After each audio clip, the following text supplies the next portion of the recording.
Kasalanan ko ba na pinanganak akong para sa'yo? Sorry nga na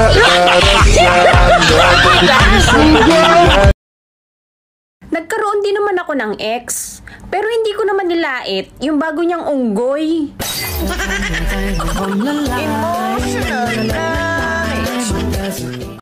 Iwan ka man ng iwan, hindi yun kawalan.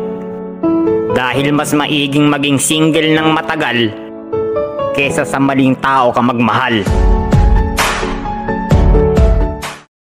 Huwag ka na mag-chat sa akin kung gabi mo naman din ako kakausapin. Anong tingin mo sa akin, lamok? Sa bagay, English ng lamok, miskita. Ay, mosquito pala yun! Tips, gusto mo ba ng relasyong matibay? Magjowa ka lang sabay-sabay. Hayaan mo sila mag-away. Yung matira, yun yung matibay.